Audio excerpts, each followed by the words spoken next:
നമസ്കാരം. October 7-ൽ Hamas ഇസ്രയേലിൽ നടത്തിയ ആക്രമണവുമായി ബന്ധപ്പെട്ട് പല വെളിപ്പെടുത്തലുകളൊക്കെ കഴിഞ്ഞ ദിവസങ്ങളിലായി പുറത്തു വന്നിരുന്നു. അതിലൊന്ന് ഹമാസിനെ വില കുറച്ച് കണ്ടുവെന്ന ഇസ്രായേൽ സൈന്യം സമ്മതിച്ചു എന്ന് വെളിപ്പെടുത്തുന്ന വാർത്തയായിരുന്നു.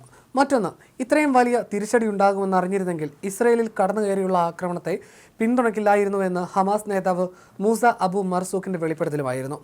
എന്നാൽ മറ്റൊരു വിവരം കൂടി പുറത്തു വരുമ്പോൾ യഥാർത്ഥത്തിൽ ഞെട്ടലാകുന്നത് ഇസ്രയേലാണ്. ഒക്ടോബർ 7 ആക്രമണത്തിനുള്ള ഇന്റലിജൻസ് വിവരങ്ങൾ ഹമാസ് ചോർത്തിയത് ഇസ്രായേൽ സൈനികരുടെ സോഷ്യൽ മീഡിയ പോസ്റ്റുകളിൽ നിന്നെന്ന് കണ്ടെത്തിയതാണ് ആ ഞെട്ടലിന് കാരണം. നഹാലോസ് ഇസ്രായേൽ സൈനിക താവളത്തെക്കുറിച്ചുള്ള ഓൺലൈൻ പോസ്റ്റുകളാണ് ഹമാസിനെ സഹായിച്ചതെന്ന് ആഭ്യന്തര അന്വേഷണത്തിലാണ് തെളിഞ്ഞത്.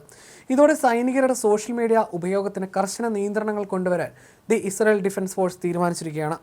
ഒക്ടോബർ 7-ന് ഹമാസ് ആക്രമണത്തിൽ 53 ഇസ്രായേലി സൈനികർ കൊല്ലപ്പെടുകയും 10 സൈനികരെ ബന്ദികളാക്കുകയും ചെയ്തിരുന്നു. നഹാലോസ് സൈനിക ബേസ് ക്യാമ്പിലെ ആദ്യത്തെയും അവസാനത്തെയും ദിവസങ്ങളിലെടുത്ത ചിത്രങ്ങളാണ് ഇസ്രായേലി സൈനികർ സോഷ്യൽ മീഡിയയിൽ പങ്കുവച്ചത്.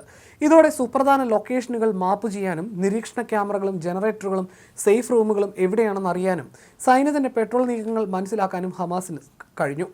തങ്ങൾ നഹാസോസ് ക്യാമ്പിൻ്റെ പരിശീലന മാതൃകകൾ നിർമ്മിച്ചിരുന്നതായി പിടിയിലായ ഫലസ്തീൻകാർ പിന്നീട് സമ്മതിച്ചിരുന്നു.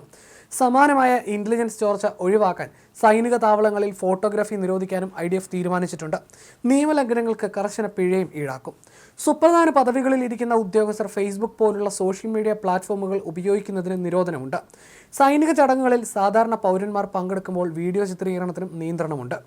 ഇസ്രായേൽ സുരക്ഷാ ഏജൻസിയായ ഷിൻബെറ്റ് നടത്തിയ ആഭ്യന്തര അന്വേഷണത്തിൽ നഹാലോസ് ക്യാമ്പിലെ സൈനികർക്ക് ആക്രമണത്തിന് മുമ്പ് യാതൊരു മുന്നറിയിപ്പും കിട്ടിയിട്ടില്ലെന്നും വ്യക്തമായി.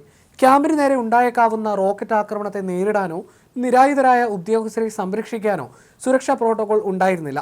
കരയാക്രമണ ഡ്രില്ലുകൾ നടത്തിയിട്ട് തന്നെ വർഷങ്ങളായിരുന്നു. ഹമാസിന്റെ ശേഷികളെ ഇസ്രായേൽ സേന ചെറുതായി കണ്ടുവെന്നും ഒക്ടോബർ 7 ആക്രമണം തടയുന്നതിൽ തങ്ങൾ പൂർണ്ണമായും പരാജയപ്പെട്ടുവെന്നും അന്വേഷണ റിപ്പോർട്ടിലുണ്ട്. ഇസ്രായേലി പൗരന്മാരെ സംരക്ഷിക്കുന്നതിൽ തങ്ങൾ പരാജയപ്പെട്ടു. അന്നത്തെ ആക്രമണത്തിൽ ധാരാളം സാധാരണക്കാർ കൊല്ലപ്പെട്ടു.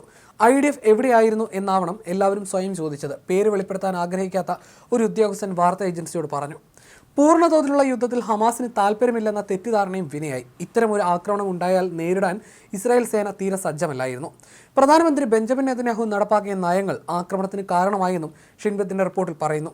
ഹമാസിന് ലഭിക്കുന്ന ധനസഹായങ്ങളിൽ കണ്ണടച്ചതും പ്രശ്നമായി. ഇസ്രായേലിന്റെ അറിവോടെ ഹമാസിന് ഖത്തർ നൽകിയിരുന്ന ധനസഹായം ആക്രമണത്തിന്റെ കാരണങ്ങളിലൊന്നാണ്.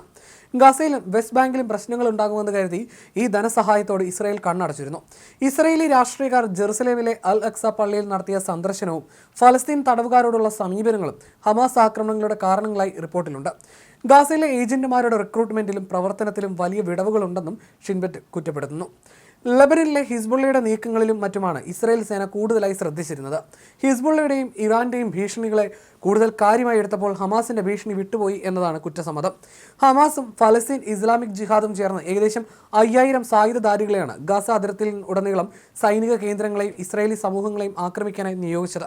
ഒരു ആക്രമണം ഉണ്ടായേക്കുമെന്ന ചില റിപ്പോർട്ടുകൾ ദുർവ്യാഖ്യാനം ചെയ്യുകയും ഇറാനെ ഹിസ്ബുള്ളയും കൂടുതൽ ശ്രദ്ധിക്കുകയും ചെയ്തു. ഒക്ടോബർ 7 ആക്രമണത്തിൽ ഇസ്രായേലിൽ 1139 പേരാണ് കൊല്ലപ്പെട്ടത്.